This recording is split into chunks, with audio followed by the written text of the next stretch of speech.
آج کل لگتا ہے کہ پورے پاکستان میں صرف ایک ہی مسئلہ ہے، اور وہ مسئلہ یہ ہے کہ آئینی ترمیم کسی طریقے سے، کسی بہانے سے آئینی ترمیم کو نئے چیف جسٹس صاحب کی تعیناتی سے پہلے منظور کروا لیا جائے۔ اتنی محنت آئینی ترمیم پر کی جا رہی ہے، اتنے رابطے آئینی ترمیم پر کیے جا رہے ہیں کہ جس کے متعلق کوئی سوچ بھی نہیں سکتا۔ مولانا فضل الرحمان کا مسودہ جو دیا گیا ہے، آپ کو خبر دے رہا ہوں کہ اس مسودے پر اتنا شدید پھڈا پڑنے والا ہے کہ پیپلز پارٹی اگر راضی ہونے کی کوشش بھی کرے تو نون لیگ اسے ماننے سے انکار کر دے گی، جس کی وجہ سے بسم اللہ الرحمن الرحیم والصلاۃ والسلام علیک یا سیدی یا رسول اللہ، الصلاۃ والسلام علیک یا سیدی یا حبیب اللہ۔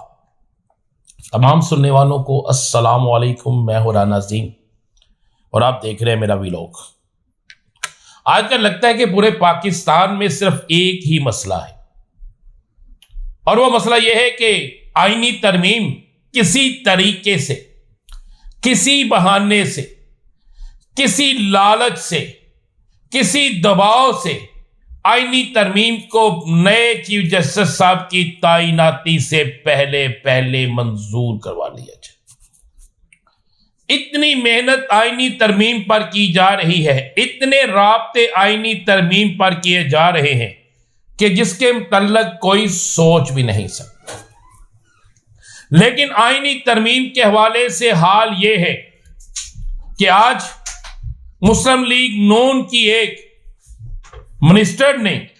ایک پریس کانفرنس میں تحریک انصاف کے 4 ارکان اسمبلی کے قریب دور کے رشتہ داروں کی گفتگو سناتے ہوئے کہا کہ انہیں کے پی کے اندر، ان کے رشتہ داروں کو یعنی ایم این ایس جو ہے ان کے پی کے اندر رکھا ہوا ہے، انہیں چھوڑا جائے۔ کیا کسی ایم این اے کی بیوی نے، کیا کسی ایم این اے کی والدہ نے، کسی ایم این اے کے والد نے، کسی ایم این اے کے بچے نے کوئی پریس کانفرنس کی؟ تو اس سے آپ کو واضح طور پر نظر آتا ہے کہ آئینی ترمیم کے لیے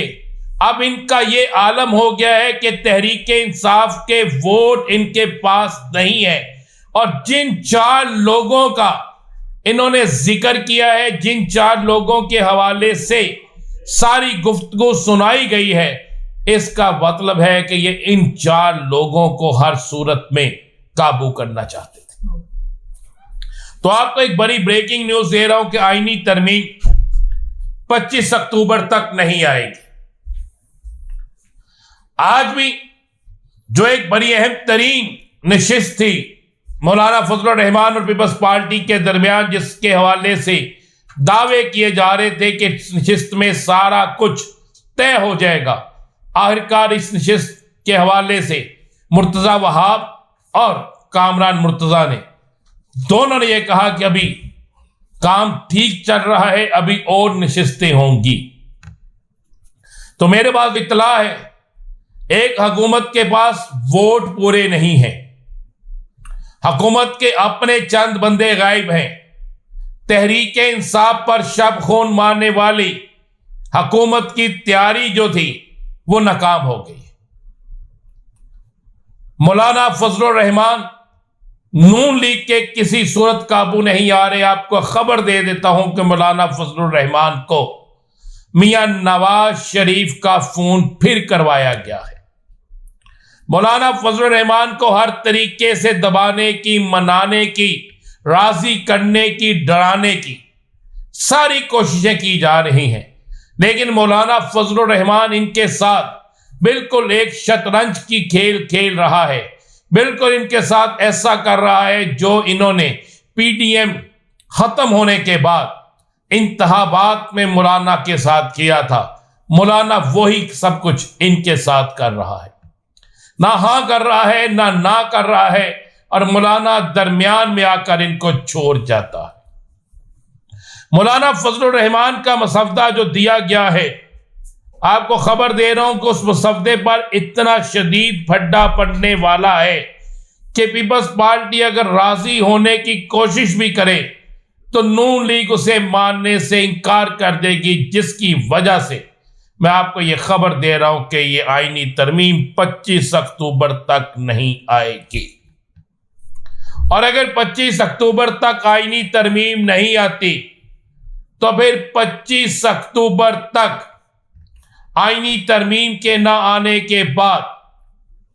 فارم 47 کہہ لیں، فارم 45 کہہ لیں، جو مرضی آپ نام دے لیں،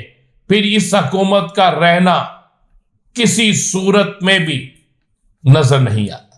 اب حکومت کے اندر سے یہ آوازیں اٹھنا شروع ہو گئی ہیں کہ پھر حکومت کے بہت سے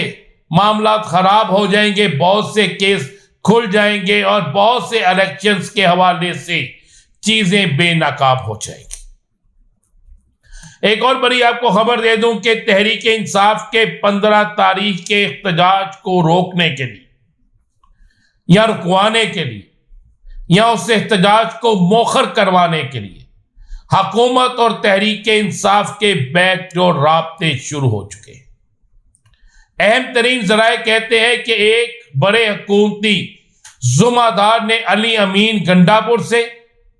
اور تحریک انصاف کے کچھ لوگوں سے رابطہ کیا ہے اور انہیں کہا ہے کہ ہم آپ کو گارنٹی دے رہے ہیں اور ہم آپ کو جلد کوئی سہولت بھی دے دیں گے جس سے آپ کو اس بات کا یقین ہو جائے گا کہ عمران خان ٹھیک ہے، اس کی صحت بھی ٹھیک ہے اور عمران خان پر ہم نے کوئی کسی قسم کا تشدد، دباؤ یا انہیں کوئی ڈسٹرب نہیں کیا ہے۔ ذرائع کہتے ہیں کہ رابطے کا رات سے جاری ہے اور آج کے دن میں 3 دفعہ یہ رابطے ہوئے ہیں اور ان رابطوں کے مثبت جواب کا انتظار حکومت کی طرف سے ہو رہا ہے۔ ذرائع کہتے ہیں کہ حکومت نے اب مولانا فضل الرحمان کو بھی اس حوالے سے کہا ہے کہ آپ بھی بات کریں، آپ بھی تحریک انصاف کو راضی کریں، وہ آپ کی بات زیادہ سنتے ہیں اور اگر تحریک انصاف راضی ہو جاتی ہے تو ہم بڑے بہترین طریقے سے سارے مل کر آنے والے مہمانوں کے لیے پاکستان کو بہترین بنا سکتے ہیں۔ ایک خبر اتنی تیزی سے گردش کر رہی ہے کہ جس کے انتہا کوئی نہیں، اور یہ خبر حکومتی حلقوں میں گردش کر رہی ہے۔ اکثر خبریں ہوتے ہیں سوشل میڈیا پہ نہیں، بلکہ یہ خبر حکومتی حلقوں میں گردش کر رہی ہے کہ کسی اہم ترین شخصیت کو آج اڈیالہ جیل میں جاتے دیکھا گیا ہے۔ ذرائع کہتے ہیں کہ اس اہم ترین شخصیت کے حوالے سے یہ چیزیں باقاعدہ سامنے آ رہی ہیں کہ اس اہم ترین شخصیت کے اڈیالہ جانے، وہاں پر 35 منٹ رکنے کے حوالے سے حکومتی حلقوں میں یہ کہا جا رہا ہے کہ یہ اہم ترین شخصیت عمران خان کو ملنے گئی تھی۔ اب اڈیالہ جیل میں عمران خان بھی ہے، اڈیالہ جیل میں شاہ محمود قریشی بھی ہے، اڈیالہ جیل میں عمران خان کی دونوں بہنیں بھی آج چلی گئی ہیں، وہاں پہ بشرا بی بی بھی ہے۔ اب دیکھنے والی بات یہ ہے کہ کیا واقعی کوئی اہم ترین شخصیت گئی ہے، اور اگر کوئی اہم ترین شخصیت گئی ہے، اس کے ملاقات ہوئی ہے، تو اس کا مطلب ہے کہ رابطے کسی اور طرف سے تیز ہو رہے ہیں اور ان تیز رابطوں کا نتیجہ بہت جلد کسی بڑی خوشخبری کی صورت میں نکلنے والا ہے۔ اجازت دیجیے، اللہ حافظ۔